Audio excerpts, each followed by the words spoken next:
Hello, everyone, and welcome to the HHW Show podcast. I'm Ovi1.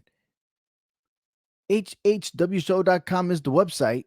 Please visit, follow along, and I'll give you weekly updates on what's going on in WWE and, of course, my reaction. Hector and Frank are taking a break. They'll be back for first week of May. First week of May. I can't believe it's already in April, and we're almost feels like WrestleMania has been a long time ago, even though it's been a week and a half or so. But yeah, already, and just things are just happening so quickly in WWE, and it's like it's moving on, and the tempo is so fast. And I just can't wait to like give a recap and my reaction of what's going on, and maybe a prediction. And we'll start off with the vacating of the WWE World's Women's Championship. That's right. Rhea Ripley vacates the title because of injury. That was a surprise to me. But when I take a look at it and review, I remember the comments that were made during the shows about Rhea Ripley. You know, she was dealing with some injury. But if it was, in fact, Liv Morgan throwing a chair at Rhea Ripley and causing that for damage, I don't know. Um, Many probably going to put their inputs in it and stuff. It doesn't matter. The point is that Rhea Ripley will be gone for a few months. My prediction is that she'll be back just in time for SummerSlam. I really do. And whoever is or becomes the new WWE World's Women's Champion, I'm gonna tell you right now, um, they better get ready for a ride for SummerSlam because I do really feel that Ripley is gonna come back stronger than ever. But the point is that will the Judgment Day be together during that time? We will see because I'm going to discuss that later on in the show. But Rhea Ripley vacates the title, and the two superstars that I'm thinking of automatically was Nia Jax and Liv Morgan. Now, I just talked about Liv Morgan. Liv Morgan's has been finishing second for like so many matches and stuff, right? Always a runner up. But if you take a really look at her returning Royal Rumble, she's only won one match. She's 1-4 overall. And the only victory she has was against Zoe Stark. And that was her first Monday Night Raw match after the Royal Rumble. Other than that, I mean, she hasn't done anything, but I guess she's going to the dark side. She want to become heel and take a shortcut, and she wanted to get in front of the line just to get to Rhea Ripley. Now, it's a revenge story. Yeah, you know what? I give her props. She had that in her mind, and the fact that it was done to her. Now she wants to give payback to those that did her wrong. And she started with Rhea Ripley. Okay, congratulations. You took out the champ, but you're not the champion. So who will be the champion? It's in Nia Jax. Well, I tell you what, since Nia Jax returned, and that was September 25th, 2023, on Monday Night Raw, since then she is 22-7. And with those losses is only by two superstars, and that is Rhea Ripley and Becky Lynch. All the other victories that she had were against Raquel Rodriguez, Shayna Baszler, Zoe Stark, Ivy Now, and Maxine Dupree. Now I know Dupree probably, whatever, probably could beat her up. But the fact of the matter is that when it comes to the remaining superstars on Monday Night Raw, Nia Jax has outshined everybody but two people, Rhea Ripley and Becky Lynch. And I say Becky Lynch because her last match with her, she did lose, right? But it's interesting to see who else could be involved in the World Championship. I have here Zoe Stark and Shayna Baszler, and I understand that these two superstars have been defeated. I know they could be better than what they are. Could they still be tag teams? Who knows? Um, the women's division and for the tag team division really is weak. So why not these two be really individuals and really concentrate on what they can give. But in fact, that since they lost to Nia Jax and Liv Morgan, I probably won't put them on the top, but you never know what could happen, especially that we got the WWE draft coming up. Other names that have been mentioned that could cross over to Raw is Zelina Vega, Bianca Belair. But for Bianca Belair, she's together with Jay Cargill, and was not to say that them two will tag team and go after the Kabuki Warriors. More to follow on that. But I'm definitely going to go for Nia Jax to become the next WWE Women's Champion. And talk about champions, Sami Zayn is the current Intercontinental Champion that took care of Gunther. And on Monday Night Raw, he had a match with Chad Gable and won. But it didn't suit well for Chad Gable as he went and assaulted Sami Zayn in front of his whole family. This story is not going to end. And I got a feeling that these two will tangle all the way to France for the next premium event. But is he the only one? Will Gunther try to get a rematch, or is it done for Gunther to chase the Intercontinental Championship and maybe target his way to the world title? That'll be pretty interesting to see. Just saying. But for now, I don't think that Sami Zayn and Chad Gable's story is going to end anytime soon. The return of Sheamus. And yes, on my pictures that you see the old version of Sheamus, and then on the right, the new Sheamus. Probably a little bit photoshopped here and there.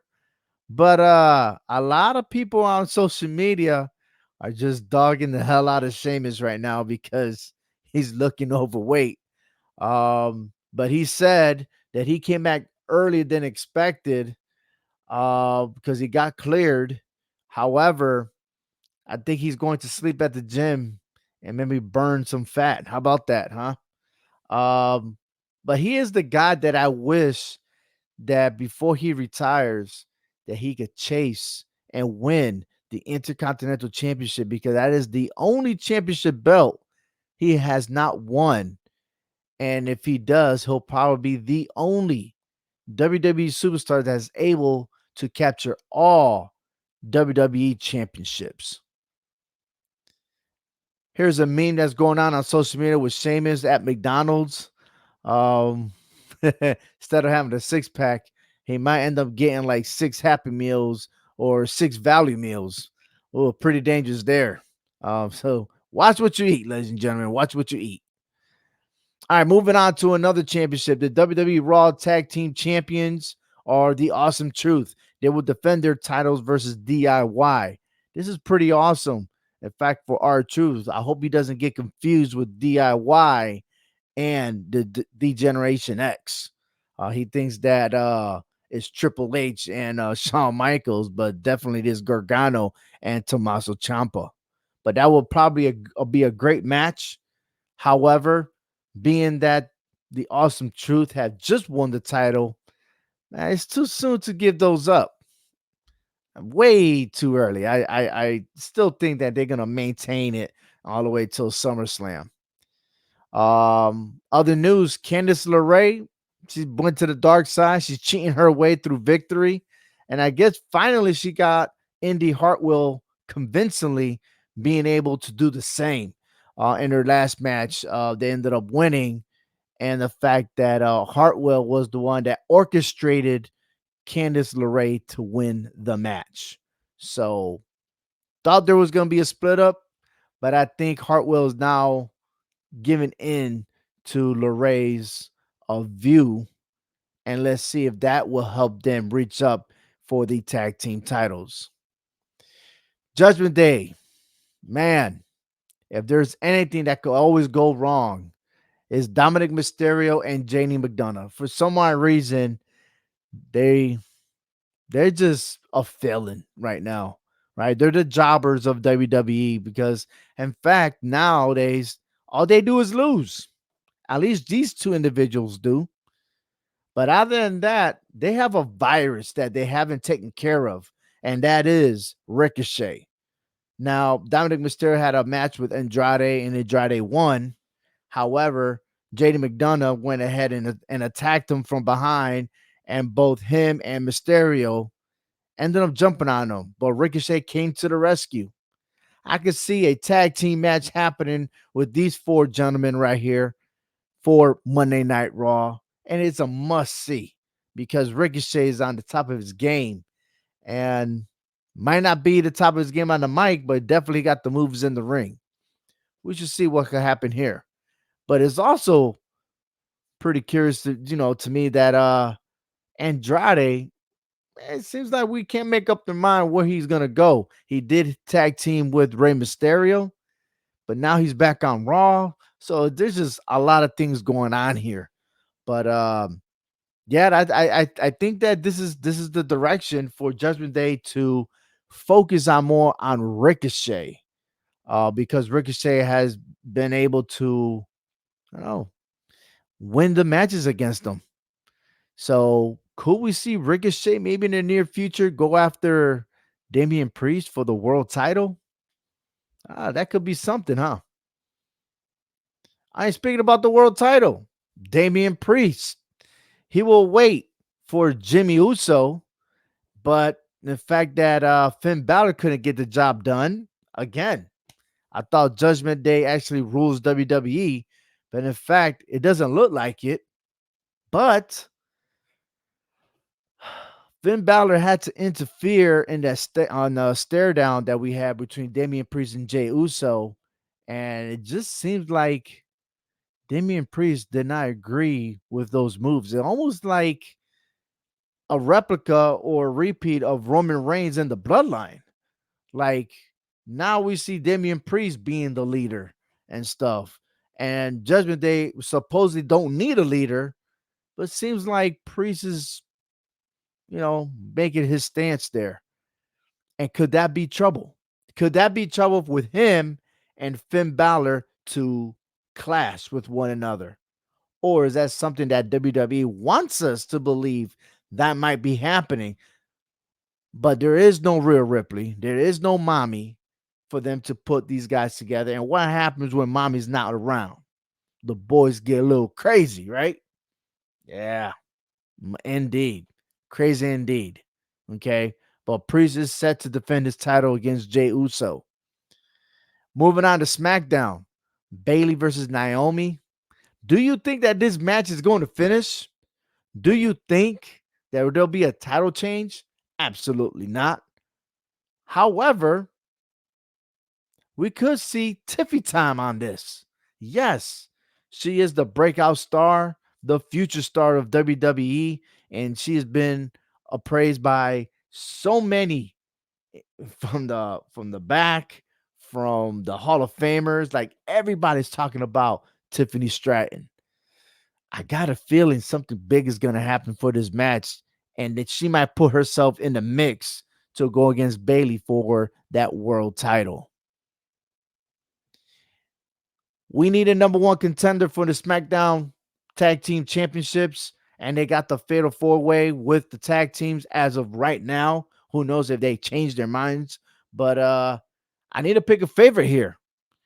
And according to the rankings, Legado del Fantasma seems to be one of the best tag teams out of these four tag teams right here for SmackDown. But that could only happen probably if Santo Escobar will make interference and guide these tag teams to go for not only be the number one contender, but go after the belts against A-Town Down. But speaking about A-Town Down, we're talking about them. Well, it could be the Street Profits because the Street Profits, they did win at WrestleMania. So why not? Let's have it. The Street Profits versus A-Town Down Under for the SmackDown Tag Team Championships. Another number one contenders match against Cody Rhodes in the was it the Undisputed Universal Championship, and that'll be LA Knight versus AJ Styles. This is going to be a great match, And yes, this has to be the main event of SmackDown. And yes, the winner will be AJ Styles. It's just best fitting, especially when you have someone already talking about retirement. This could be the last year for AJ Styles chasing for a world title. Well, there it is. AJ Styles versus Cody Rhodes for the undisputed Universal Championship. We haven't been talking about the United States champion. No, no, no. Logan Paul versus Randy Orton. I think that will be best for business. They have not fought since WrestleMania. They haven't even stepped foot in the ring since WrestleMania. But these two superstars are really, really gonna go ahead and make a move because Logan Paul can't stop talking about Randy Orton. No, no, no. He want to go out there and go on vacation, film or self-film himself about why he's still the United States champion, but he can't get over himself to not stop talking about Randy Orton. So why not? Almost like Drew McIntyre can't stop talking about CM Punk. There you go. Okay? There you go. And last, the Bloodline. Solo Sikoa, Jimmy Uso, and the newest member of the Bloodline is Tamatonga. And yes, they went ahead and attacked Jimmy Uso. Okay? And the question is who gave the order? Who gave the order? Who is now the tribal chief? Because I tell you what, Roman Reigns left. He went back to the gym. The Rock left. He said he'll be back before the next WrestleMania. So who is it going to be? It's got to be Solo Sikoa pulling all the strings. It's got to be. Okay? I mean, how else would you put this in perspective that, you went ahead and gave permission to somebody else to beat up your brother? Really? Man, first of all, Jimmy had it coming.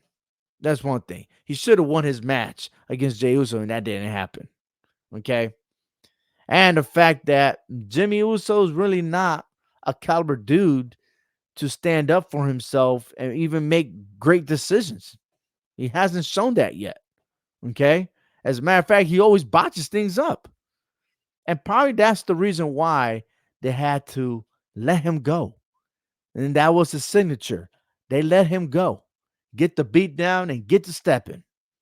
Will Jimmy go ahead and go to Raw or go with wherever his brother's at, Jey Uso, and form their tag team again?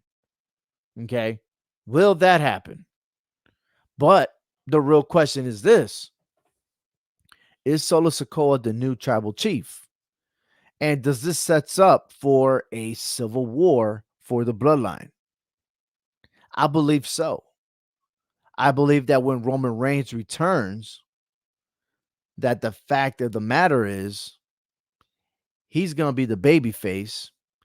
He's going to see things that's out of order. And no matter how much he tries to get things in order, there is someone that's going to question him on his tactics. And the wise man, he's not going to be that wise to try to make everything peaceful.